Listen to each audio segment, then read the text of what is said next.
ഒഴുകുന്ന നദീജല പ്രവാഹത്തെ തടയണകൾ കെട്ടി നിയന്ത്രിക്കുകയും അതുവഴി ജലസേചനാവശ്യങ്ങൾ നിർവഹിക്കുകയും ജലസ്രോതസ്സുകളെ പുഷ്ടിപ്പെടുത്തുകയും ചെയ്യുന്ന രീതിക്ക് നൂറ്റാണ്ടുകളുടെ പഴക്കമുണ്ട്. 1-ാം നൂറ്റാണ്ടിൽ ചോളരാജാവായ കരികാല ചോളൻ കാവേരി നദിക്ക് കുറുകെ കെട്ടിയ കല്ലണയോളം പഴക്കം. നദിയുടെ നീരൊഴുക്കിനെ പിടിച്ചു നിർത്തി പ്രാദേശികമായി ജലലഭ്യത ഉറപ്പുവരുത്താൻ നിർമ്മിച്ച തടയണകൾ ഭാരതപ്പുഴയിൽ ഏറെയുണ്ട്. ഭാരതപ്പുഴയിലേക്ക് എത്തിച്ചേരുന്ന പോഷക നദികളിൽ നിർമ്മിക്കപ്പെട്ട ചെറിയ തടയണകളുടെ കണക്കുകൂടി എടുത്താൽ ആകെ ചെക്ക് ഡാമുകൾ 100-ലധികം വരും. ഈ തടയണകൾക്കും വലിയ റെഗുലേറ്ററുകൾക്കും അതിനും മുകളിൽ നിർമ്മിച്ച അണക്കെട്ടുകൾക്കുമിടയിൽ വിവിധ സർക്കാർ സംവിധാനങ്ങളുടെ തീരുമാനങ്ങൾക്കനുസരിച്ച് നീങ്ങുന്ന ഒരു നീരൊഴുക്ക് മാത്രമാണ് ഇന്ന് ഭാരതപ്പുഴ എന്നും പറയാം. എന്നാൽ വേനൽക്കാല നീരൊഴുക്ക് വളരെ കുറഞ്ഞ ഒരു നദിയായതിനാൽ തന്നെ ഭാരതപ്പുഴയുടെ തീരത്തുള്ള മനുഷ്യരെ സംബന്ധിച്ച് തടയണകൾ ഒരു പ്രായോഗിക നിർദ്ദേശമായിരുന്നു. തടയണകൾ പല സ്ഥലങ്ങളിലുമായി നിർമ്മിച്ച് ഭാരതപ്പുഴയുടെ ജലസമ്പത്ത് കാര്യക്ഷമമായി ഉപയോഗിക്കണമെന്ന ആശയം ഏറെ ശക്തമായി മുന്നോട്ട് വെച്ച വ്യക്തിയായിരുന്നു അന്തരിച്ച ജലസംരക്ഷണ പ്രവർത്തകനും എഞ്ചിനീയറുമായ TNN ഭട്ടതിരിപ്പാട്. നദീതടത്തിൽ ജലലഭ്യത ഉറപ്പുവരുത്തുന്നതിനുള്ള ഒരേ ഒരു മാർഗമായി തടയണകൾ പരിഗണിക്കപ്പെടുന്നതിൻ്റെ ദൂരവ്യാപകമായ പ്രത്യാഘാതങ്ങൾ പിന്നീട് വലിയ ചർച്ചയായി മാറിയിട്ടുണ്ട്. എങ്കിലും മറ്റൊരു വശത്ത് തടയണ വേണമെന്ന ആവശ്യം ഭാരതപ്പുഴ തടത്തിൽ ഇന്നും സജീവമാണ്. തടയണകളെക്കുറിച്ച് പറയുമ്പോൾ കേരളം ഒരിക്കലും മറന്നുപോകാൻ പാടില്ലാത്ത ഒരു ചരിത്ര സംഭവമുണ്ട്. തടയണയല്ല, അടിയണയാണ് ആ ചരിത്രത്തിൻ്റെ കേന്ദ്രബിന്ദു. ഭാരതപ്പുഴയ്ക്ക് കുറുകെ വാണിയംകുളം പഞ്ചായത്തിൽ നിർമ്മിക്കപ്പെട്ട പുഴയുടെ അടിയൊഴുക്കിനെ തടഞ്ഞ അടിയണയുടെ കഥ തീർച്ചയായും അറിയാതെ പോകരുത്. ഒരു നദീതടത്തിൽ വസിക്കുന്ന ജനങ്ങളെല്ലാം പങ്കാളികളായി മാറിയ ഒരു ജനകീയ ജലസംരക്ഷണ പ്രവർത്തനത്തിൻ്റെ മാതൃക കൂടിയായിരുന്നു ത്രാങ്ങാലിയിലെ തടയണ അടിയണ നിർമ്മാണം.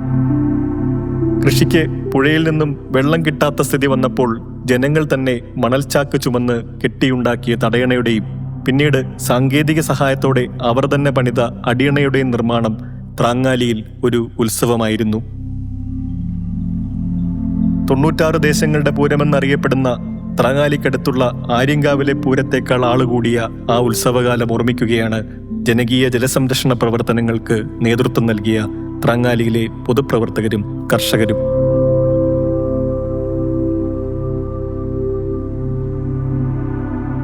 അതായത് നമ്മുടെ മണലെടുപ്പുമായി ബന്ധപ്പെട്ടിട്ട് അത് ക്രമാതീതമായി വന്നപ്പോൾ സ്വാഭാവികമായും ജലത്തിൻ്റെ സാധ്യത താഴേക്ക് ഇങ്ങനെ കുറഞ്ഞു വരുന്ന ഒരു സാഹചര്യം ഉണ്ടല്ലോ.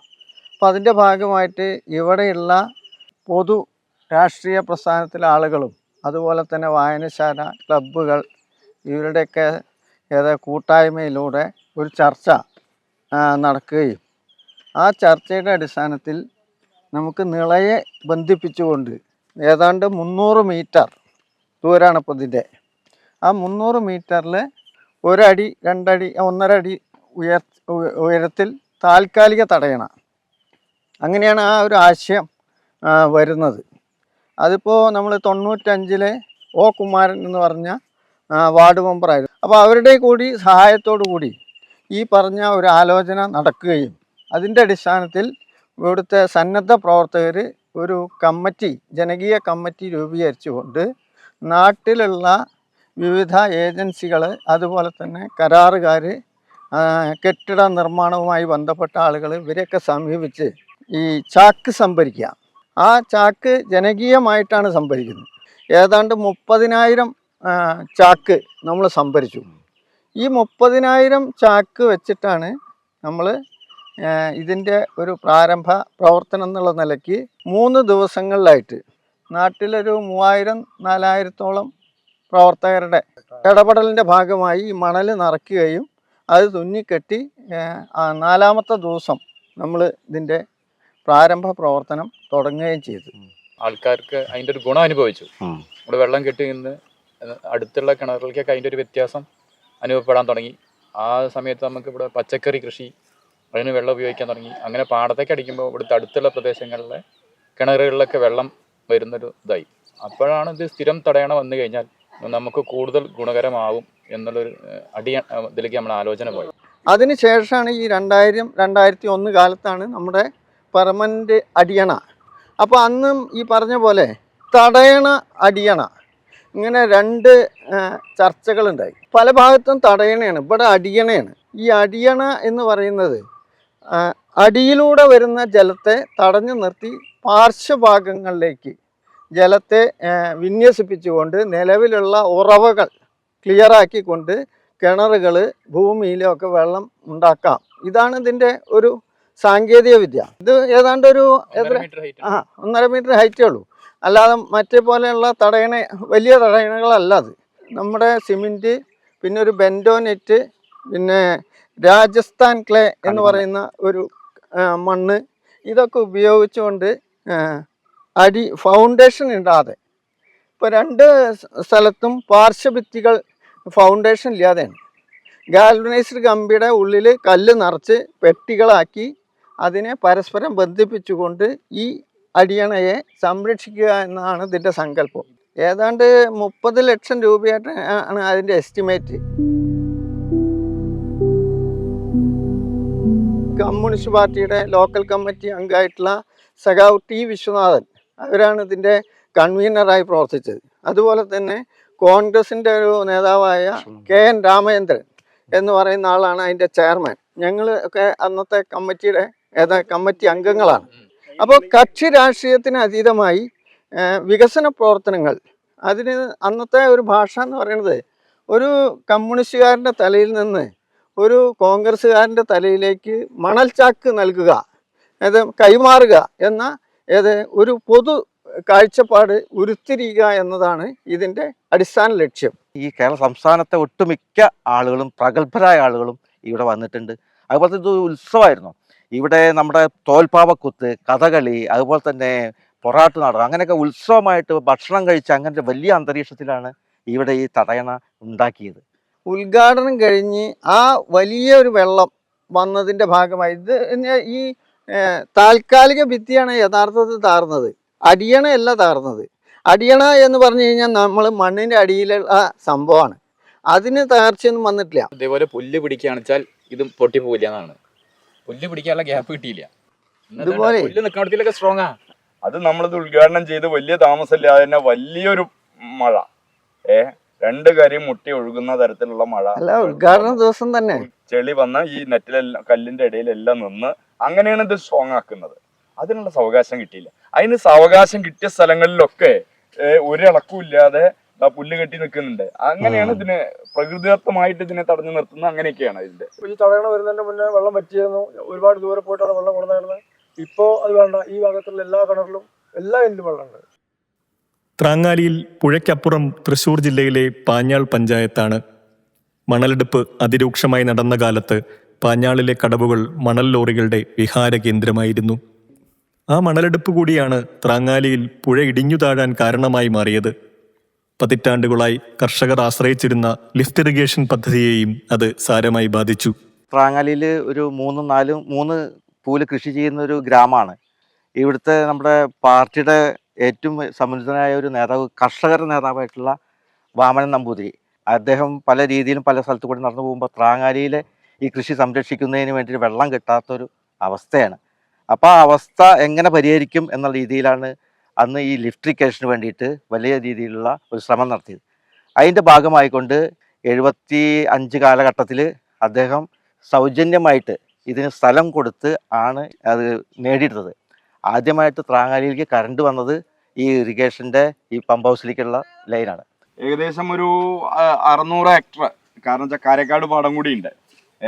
സ്ഥലത്തേക്ക് ഇവിടെ നിന്നാണ് വെള്ളം കൊണ്ടുപോകുന്ന സംവിധാനം വരുന്നത്. ആ തിട്ട് വരുമ്പോ മണലുണ്ടായിരുന്നില്ലേ അതേട്ടാ? അത് ശരിക്കും അതല്ലേ, അത്രയും താണു പോയതല്ലേ പുഴ? ഇപ്പൊ പുഴ ഒരു 6-7 അടിക്ക് താണു പോയതല്ലേ മണലെടുപ്പിന്റെ തന്നെയാണ് കേട്ടോ അതൊക്കെ അത്രയും താണത്.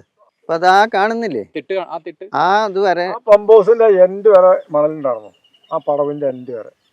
അതിന്റെ ഒപ്പം മണലാക്കി നല്ല ഓർമ്മ ഉണ്ട്. ഇതെല്ലാ പമ്പ് ഹൗസ് അടിക്കണത്താ കയറിയിട്ട് വേണം.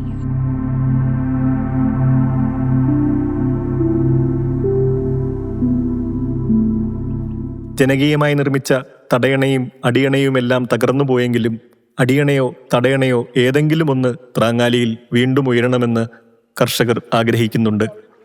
പൊതുപ്രവർത്തകരും ആ ആവശ്യത്തിനൊപ്പം നിന്ന് കടലാസുകൾ മുന്നോട്ട് നീക്കുകയാണ്. ദൗർഭാഗ്യകരം എന്ന് പറയട്ടെ, ആ മഴ വന്നപ്പോൾ ഇത് ചെറിയ രീതിയിൽ നശിച്ചപ്പോൾ അതിന് വലിയ കുപ്രസിദ്ധിയും കിട്ടി വാർത്താ മാധ്യമങ്ങളിൽ. അപ്പോൾ സ്വാഭാവികമായിട്ട് എന്തായി, ഈ പദ്ധതി ഇനി തൊടാൻ പറ്റില്ല. ഇവിടെ ഇതിന് പകരം ഒരു തടയണയോ അടിയണയോ വേണം എന്നുള്ള വലിയ ഒരു നിവേദനം ഇവിടുത്തെ ആളുകളുടെയും രാഷ്ട്രീയ പ്രസ്ഥാനത്തിൻ്റെ ഒക്കെ നേതൃത്വത്തിൽ കൊടുത്തുകൊണ്ടിരിക്കുന്നത്. അടിയണ അതിന്റെ ഉദ്ദേശലക്ഷ്യങ്ങൾ പലതും കൈവരിച്ചെങ്കിലും പുഴയ്ക്കുണ്ടായ ചില നഷ്ടങ്ങൾ കൂടി പരിഗണിക്കണമെന്ന് ചിന്തിക്കുന്നവരെയും ത്രാങ്ങാലിയിൽ കണ്ടു. അടിയണയുടെ നിർമ്മാണ പ്രവർത്തനത്തിൽ ചെറുപ്പത്തിൽ പങ്കാളികളായ ഉണ്ണികൃഷ്ണനും മണികണ്ഠനും. പുഴയും മനുഷ്യരും തമ്മിലുള്ള ബന്ധത്തിലുണ്ടായ മാറ്റങ്ങൾ പുഴയെയും മനുഷ്യരെയും എങ്ങനെയാണ് മാറ്റിത്തീർത്തതെന്നും അവർ ഓർത്തെടുക്കുന്നു. തടയണ എന്ന് പറയുമ്പോൾ മേൽ വെള്ളത്തെയാണ് കാര്യമായിട്ട് തടയണത്. അപ്പോൾ ഇത് അടിയിലത്തെ നീരൊഴുക്കിനെ തടസ്സപ്പെടുത്തുക, എന്നിട്ട് പെനട്രേഷൻ കൂട്ടുക എന്നുള്ളതാണ്. പ്രധാനപ്പെട്ട ഒരു സംഗതി ഉണ്ടായിരുന്നത് സാൻഡ് ബെഡ് രൂപപ്പെടുക പുഴയിൽ. അന്ന് ഇവിടെ ഈ പറഞ്ഞ മട്ടിലുള്ള അന്യായമായ മണലെടുപ്പുകൊണ്ട് പുഴ ആകെ പറമ്പായി മാറി എന്നുള്ളതാണ്. അപ്പോഴാണ് ഇവിടെ ഒരു സാൻഡ് ബെഡ് രൂപപ്പെടും. ഒരു 1.5-2 കിലോമീറ്റർ ദൂരത്തേക്കെങ്കിലും ഇവിടുന്ന് അങ്ങോട്ട് കിഴക്കോട്ട് നല്ലൊരു സാൻഡ് ബെഡ് രൂപപ്പെടുന്നുള്ളതും ഈ ഇതിന്റെ പ്രൊജക്റ്റിൽ പറഞ്ഞിട്ടുള്ള സംഗതിയാണ്. അന്നത്തെ ആ തടസ്സം തന്നെയാണ് ഈ സാൻഡ് ബെഡ് ഇത്രയും ഹൈറ്റ്. ഇപ്പൊ നോക്കി നോക്കൂ, ഈ വെള്ളവും ഇതും തമ്മിൽ ചുരുങ്ങിയത് ഒരു 1.5 മീറ്റർ ഒരാൾക്ക് നിന്നാൽ ആ തലയ്ക്ക് മേലെയാണ് ഇപ്പൊ ഇത് നിൽക്കുന്നത്. ഇവിടത്തേക്കാൾ വലിയ ബെഡ് നമ്മളിപ്പോൾ നിന്ന് കഴിഞ്ഞാൽ ഒരാൾക്ക് പൊക്കത്തിലെങ്കിലും അപ്പുറത്ത് സാൻഡ് ബെഡ് വേറെയും ഉണ്ട്. മണലെത്തിയിട്ടാണല്ലോ വെള്ളത്തിന്റെ സ്രോതസ്സായിട്ട് അല്ലെങ്കിൽ പുഴയെ നിൽക്കുന്ന ഒരു പുഴയുടെ ആരോഗ്യത്തിന്റെ പ്രധാനപ്പെട്ട ഘടകം എന്ന് പറയുന്നത്. പിന്നെന്താ വെച്ചാൽ തടയണകൾ വന്നത് തന്നെയാണ് ഗുണമായി ദോഷമായി. തടയണ വെള്ളത്തിന്റെ ക്ഷാമത്തിനെ പരിഹരിക്കാൻ ഒരു അളവ് വരെ നമുക്ക് സഹായമായി. പക്ഷേ അതോടുകൂടെ പുഴയുടെ ഒഴുക്കിന്റെ ഗതിയിലും അതിന്റെ സ്വഭാവത്തിലും മൊത്തം മാറ്റം വന്നു. ഈ തടയണയുടെ ഏറ്റവും വലിയൊരു ദുരന്തം എന്ന് പറയുന്നത്, ഒന്ന് പുഴയുടെ സ്വാഭാവികമായിട്ടുള്ള ഒഴുക്കിനെ അത് തടസ്സപ്പെടുത്തി. അപ്പോൾ എക്കല് വന്നടിഞ്ഞു. ഇപ്പോൾ മാലിന്യങ്ങളുടെ നിക്ഷേപത്തിനും അത് കാരണമാക്കി. ഞാനൊക്കെ മുമ്പ് സ്ഥിരമായി പുഴയിൽ കുളിച്ചിരുന്ന ഒരാളാണ്. ഇപ്പം എനിക്ക് 4 ദിവസം തുടർച്ചയായിട്ട് പുഴയിൽ കുളിച്ചു കഴിഞ്ഞാൽ എൻ്റെ ശരീരത്തിൽ ചൊറിഞ്ഞ് അലർജി ഉണ്ടാവും, ചൊറിച്ചിൽ വരുന്നുള്ള അവസ്ഥയുണ്ട്. ഇപ്പോഴും നമ്മുടെ സ്ത്രീകളൊക്കെ പുഴയിൽ കുറച്ച് ചുരുക്കം പേരാണെങ്കിലും കുളിക്കുന്നുണ്ട്. അവർ ഈ പ്രശ്നമുണ്ട്. അലക്കലും കുളിക്കലും ഒരു സുഖമായിട്ട് ചെയ്യാൻ പറ്റുന്നൊരു ആശ്രയം എന്നുള്ള എനിക്ക് പുഴയെ കാണുന്നത്. പലരും അലർജി പറയുന്നത് അലക്കാനുള്ള ഒരു സൗകര്യം, അലക്കാനുള്ള നല്ല സൗകര്യമാണ്. ആളുകളുമായിട്ടുള്ള ബന്ധം പുഴയ്ക്കുണ്ടാവുമ്പോൾ ഒരു തരത്തിൽ അതിന്റെ ഗുണമുണ്ട്. അങ്ങനെ മറ്റിപ്പോ ആളുകൾ തീരെ വരുന്നില്ല എന്ന് വരുമ്പോ ആ ഭാഗം മുഴുവൻ കാട് പിടിച്ചു അന്യധീനപ്പെട്ട പോലെ. പക്ഷെ അത് സമൂഹത്തിന്റെ ഒരു മുന്നോട്ട് പോക്കും കൂടിയാണ് കേട്ടോ. ജനകീയാസൂത്രണം പോലുള്ള സംഗതികൾ വന്നപ്പോ വീട് അന്ന് നമുക്ക് കുടിവെള്ളത്തിന് പ്രദേശത്തെ ഏറ്റവും വലിയ സമ്പന്നന്റെ അല്ലെങ്കിൽ മുൻകാല ജന്മിയുടെ വീട്ടിലേക്ക് നമ്മള് കുടിവെള്ളം തേടി പോകണം. ഇപ്പോ എന്തായി, ജനകീയാസൂത്രണം വന്നപ്പോ കുടിവെള്ള പദ്ധതികൾ വന്നു, പൊതു കിണറുകൾ രൂപീകരിച്ചു. അതും വിട്ടിട്ട് ഇപ്പോൾ ഹൗസ് കണക്ഷനിലേക്ക് എത്തി. അപ്പോൾ സ്വന്തം വീട്ടിൽ കുളിക്കാനുള്ള അവസരമായി ആളുകൾക്ക്. അതോടുകൂടെ പുഴയിലത്തെ ആയിട്ടുള്ള സമ്പർക്കം ആളുകൾക്ക് നഷ്ടപ്പെട്ടു. സാമൂഹ്യമായ സമ്പർക്കം. കുളിക്കടവ് എന്ന് പറഞ്ഞ നാട്ടിലെ ചായക്കട പോലെയാണ്. എന്തും വന്ന് ഇവിടെ നല്ല ചീത്തൊക്കെ ആൾക്കാർ പറഞ്ഞ്. ജനകീയ മുന്നേറ്റം തടയണ അടിയണ നിർമ്മാണത്തിനായി മാത്രമല്ല ത്രാങ്ങാലിയിൽ ഉണ്ടായിട്ടുള്ളത്. മണൽ കൊള്ളയ്ക്കെതിരെയും അതിശക്തമായ ജനകീയ സമരം രൂപപ്പെട്ട പുഴത്തീരം കൂടിയാണിത്. അന്ന് പഞ്ചായത്തുകൾ ലേലം ചെയ്ത് കൊടുക്കുക ചെയ്യുക. ഇവിടെ പാഞ്ഞാൾ പഞ്ചായത്ത്, അപ്പുറം പാഞ്ഞാൾ പഞ്ചായത്ത്, ഇത് ഞങ്ങളുടെ വാണിയംകുളം പഞ്ചായത്തുമാണ്. പാഞ്ഞാൾ പഞ്ചായത്ത് ലേലം ചെയ്ത് കൊടുക്കും. മിക്കവാറും തമിഴ്നാട്ടിൽ നിന്ന് വന്നിട്ട് ഉള്ള വലിയ സംഘങ്ങളാണ് അവർ കുളപ്പുള്ളി, ഷൊർണൂർ ഭാഗത്ത് അല്ലെങ്കിൽ ഒറ്റപ്പാലത്ത് എവിടെയെങ്കിലും ഒരു റൂം നമ്പർ കാണിക്കും. എന്നിട്ട് അതിൻ്റെ പേരിലാണ് ഇത് ലേലം കൊള്ളുക. നിസ്സാര സംഖ്യയ്ക്ക് പുഴ ഏതാണ്ട് പകുതി ഭാഗം തൃശ്ശൂർ ജില്ലയുടെയും പകുതി ഭാഗം പാലക്കാട് ജില്ലയുടേതാണ് അതിൻ്റെ ഒരു ഇത് തോന്നുന്നുണ്ട്, റവന്യൂ പരമായിട്ടുള്ള വിഭജനം. അവരുടെ അതിർത്തിയൊക്കെ കടന്ന് ഞങ്ങളുടെ ഈ ത്രാങ്ങാലി ഈ പുഴയുടെ ഇങ്ങേ തലക്കിൽ വന്നിട്ട് അവർ മണലെടുക്കാൻ പറയാം. 100 കണക്കിന് ലോറികൾ. ഇതൊരു പരിധി വിട്ട് പോയപ്പോൾ ഞങ്ങളുടെ എന്താ പറയുക, പെണ്ണുങ്ങൾക്ക് കുളിക്കാനുള്ള അന്ന് ആ അറ്റം മതി അറ്റം വരെ ഇങ്ങനെ ആളുകൾ ഓരോ കടവിലും 100 കണക്കിന് സ്ത്രീകൾ എന്ന് പറഞ്ഞ പോലെ കുളിക്കാനുണ്ടാവും.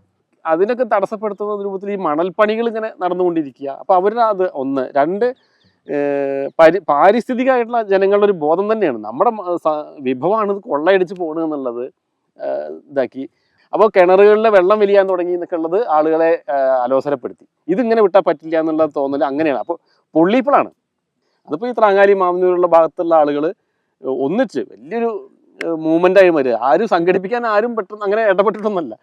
എന്ത് വന്നാലും വേണ്ടി നമുക്ക് അങ്ങോട്ട് പുഴ എങ്ങനെ നശിപ്പിക്കുക എന്നുള്ളതിന് നമുക്ക് കണ്ടുകൊണ്ട് നമ്മളൊക്കെ ഇവിടെ പിന്നെ എന്തിനാ എന്ന് ഈ നാട്ടുകാരാ പറഞ്ഞ് ജീവിക്കണം എന്നുള്ളൊരു വല്ലാത്തൊരു വികാരം ഉണ്ടായത്. നാളെ തടുക്കണം തീരുമാനിക്കണു, എന്താ പറയുക, മണൽ ലോറികളെ തടുക്കണു.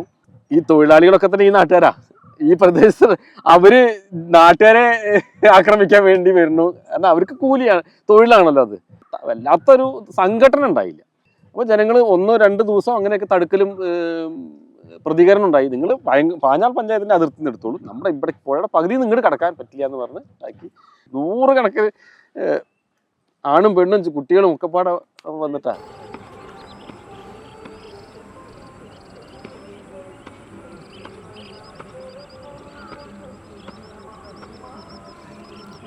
ഈ മണല് പ്രാദേശികമായ ഒരു ആവശ്യത്തിന് കാലങ്ങളായി എടുത്തിരുന്നതാണ്. അന്ന് ഈ ഇങ്ങനെയുള്ള പെട്ടെന്നുള്ള മാറ്റം ഉണ്ടായിട്ടില്ല. അപ്പോൾ പ്രാദേശികമായിട്ടുള്ള ആവശ്യത്തിന് ഇത് എടുക്കുന്ന സമയത്ത് പുഴയ്ക്ക് കേടൊന്നും ഉണ്ടായിട്ടില്ല. ഇപ്പം ഞങ്ങനൊക്കെ കുട്ടിക്കാലത്ത് മണലേറ്റിരുന്നു. എൻ്റെ അമ്മ ഞങ്ങളെങ്ങനെയാ വെച്ചാൽ ഇപ്പോൾ ഒരു സ്ഥലത്ത് കരാറായിട്ട് ചെയ്യുകയാണെങ്കിൽ നമ്മൾ തലച്ചുമടായി അവിടെ ഏറ്റിക്കൊണ്ടുപോയി കൂട്ടി അന്ന് വൈകുന്നേരം ഈ പറയൽ മണൽ അളന്നു കൊടുക്കുക ചെയ്യുക. നമ്മളിപ്പോൾ ഒരു പറയ്ക്ക് ഇപ്പോൾ 1 രൂപയാണെങ്കിൽ നമ്മളൊരു 80 പറ മണൽ എത്തിച്ചു എന്നുണ്ടെങ്കിൽ 80 രൂപ തരും. ഇതൊരു വാണിജ്യപരമായ ഒരു പ്രാദേശിക ഭരണ സംവിധാനത്തിന് തോന്നുന്നത് പിന്നെ അതിന് ശേഷമാണ്. ഇപ്പോൾ ഡോക്ടർ MP പരമേശ്വരൻ MP ത്രാങ്ങാലിക്കാരനാണ്. അദ്ദേഹത്തിൻ്റെ തറവാട് മടങ്ങർലിമന ത്രാങ്ങാലിയാണ്. അത് കുറഞ്ഞ കാലമാണ് അദ്ദേഹം കുട്ടിക്കാലൊക്കെ ഇവിടെ ചെലവഴിച്ചിട്ടുണ്ടെങ്കിലും കൂടി MP നിറം മങ്ങാത്ത ഓർമ്മകൾ ആത്മകഥ അതിൽ നന്നായിട്ട് MP പറയുന്നുണ്ട്. ത്രാങ്ങാലിയിലെ എൻ്റെ കുട്ടിക്കാലം, ഞങ്ങൾ വേനൽക്കാലത്ത് ഇവിടെ പുഴയിൽ ചിലപ്പോൾ വന്നിരുന്നതും പുഴ മണൽപ്പരപ്പായിരുന്നു. 90 വയസ്സ് കഴിഞ്ഞു MPക്ക് ഇപ്പോൾ. നിറയെ തോണിക്കടവുകളും വേനലിൽ പുഴ മുറിച്ച് കടക്കാൻ കഴിയുന്ന ഇടങ്ങളും ഉള്ളതുകൊണ്ട് ത്രാങ്ങാലിക്കാർക്ക് മറുകരയിലുള്ള തൃശ്ശൂർ ജില്ലയിലെ പൈങ്കുളവുമായി ഏറെ ബന്ധമുണ്ടായിരുന്നു.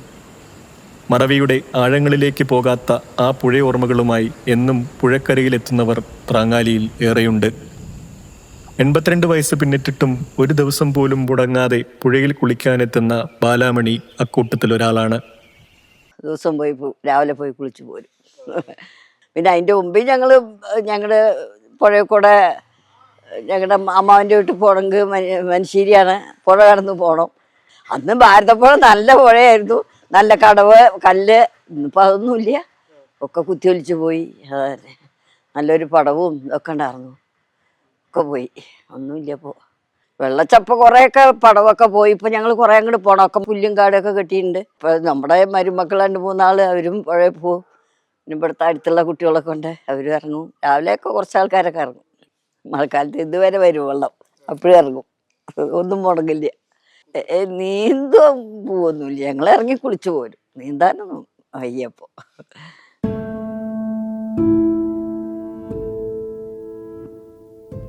ത്രാങ്ങാലിയിൽ നിന്നും റെയിലിനും പുഴയ്ക്കുമൊപ്പം പോയാൽ വാണിയംകുളം പഞ്ചായത്തിലെ മാന്നന്നൂരിലെത്താം. മാന്നന്നൂരിനുമുണ്ട് ഒരു തകർന്ന തടയണയുടെ കഥ പറയാൻ. മാന്നന്നൂർ റെയിൽവേ സ്റ്റേഷനടുത്ത് പുഴയ്ക്ക് കുറുകെ നിർമ്മിച്ച ഉരുക്കു തടയണ തകർന്നത് 2018 പ്രളയത്തിലാണ്. അന്ന് ഭാരതപ്പുഴ ഗതിമാറിയൊഴുകി തടയണയുടെ സംരക്ഷണ ഭിത്തി തകർത്ത് ഏക്കർ കണക്കിന് കൃഷിഭൂമി ഒഴുക്കിക്കൊണ്ടുപോയി. നിർമ്മാണം പൂർത്തിയാക്കി 1.5 വർഷത്തിനുള്ളിൽ തകർന്ന ഉരുക്കു തടയണ വീണ്ടും ഉറപ്പിച്ചു കെട്ടുന്നതിനുള്ള ആലോചനകൾ ഊർജിതമായി ഇവിടെ തുടരുന്നുണ്ട്. മാന്നന്നൂരിന് വടക്ക് വള്ളുവനാട്ടിലെ ഏറ്റവും വലിയ പട്ടണങ്ങളിലൊന്നായ ഒറ്റപ്പാലം നഗരസഭയാണ്. ഇന്ന് നഗരസഭയുടെ ഭാഗമായ ഭാരതപ്പുഴയിലേക്ക് എത്തുന്ന കണ്ണിയമ്പുറം തോട് വരെയായിരുന്നു പണ്ട് മൂപ്പിൽ നായന്മാരുടെ കവളപ്പാറ രാജ്യത്തിന്റെ അതിർത്തി. കണ്ണിയമ്പുറം തോട് ഭാരതപ്പുഴയിൽ ചേരുന്ന കടവ് ഏറെ മണലെടുപ്പ് നടന്ന സ്ഥലം കൂടിയാണ്. ഒറ്റപ്പാലം പാലക്കാട് ജില്ലക്കാരുടെ മാത്രം ഒരു പട്ടണമല്ല. പുഴയ്ക്കപ്പുറം തൃശ്ശൂർ ജില്ലയിലെ മായന്നൂർ എന്ന ഗ്രാമത്തിലെ ജനങ്ങളും വിദ്യാഭ്യാസത്തിനും തൊഴിലിനുമൊക്കെയായി ഒറ്റപ്പാലത്തെ എന്നും ആശ്രയിച്ചിരുന്നു. മായന്നൂരുകാർക്ക് പുഴ കടക്കാൻ ഒരു പാലമുണ്ടാകുന്നത് 2011 മാത്രമാണ്. അതുവരെ 100 കണക്കിന് മനുഷ്യർ ദിവസവും ഭാരതപ്പുഴ മുറിച്ചു കടന്ന് ഒറ്റപ്പാലത്തേക്ക് പോയിരുന്നത് ഈ കടവിൽ നിന്നാണ്.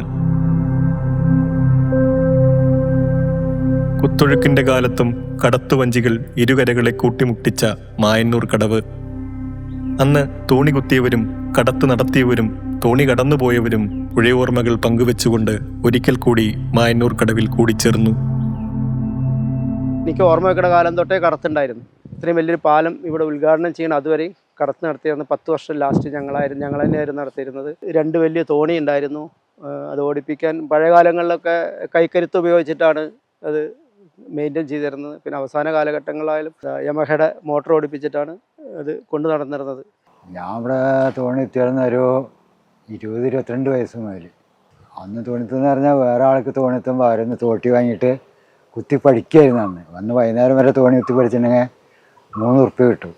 സ്കൂള് കോളേജ് വിദ്യാർത്ഥികളുടെ അല്ലെങ്കിൽ ജോലിക്കാർ, ദൂരത്തേക്ക് പോകുന്നവരുടെ പണിക്കാരൊക്കെ നല്ല തിരക്ക്. ഓട്ട് കമ്പനി, തീപ്പെട്ടി കമ്പനി, പാൽക്കാർ, കണ്ടമാനം തിരക്കുണ്ടാവും. അപ്പോൾ 2 തോണി ഫുള്ള് ഒരു 10-11 മണി വരെ നല്ല തിരക്ക് അവിടെ തന്നെ. രാവിലെ 5:30-6 മണിക്കാണ് തുടങ്ങി കഴിഞ്ഞാൽ ഫുള്ള് തിരക്ക്. ഒരു 10-11 മണിയാവും ഭക്ഷണം കഴിക്കാൻ അങ്ങോട്ട് കയറണം. തന്നെ രാവിലെ 2 കാൽച്ചായ കുടിച്ചിട്ട് ഞങ്ങൾ ഇങ്ങോട്ട് ഇറങ്ങുക. പഠിക്കാൻ പോകുന്ന ഞാൻ തോണിയിലാണ്. അപ്പോൾ തോണിയെ വെയിറ്റ് ചെയ്തിട്ട് അവിടെ നിന്ന് ഇത് വരുന്നവരെ ഞങ്ങളൊരു കൂട്ടം പടി ഉണ്ടാവും.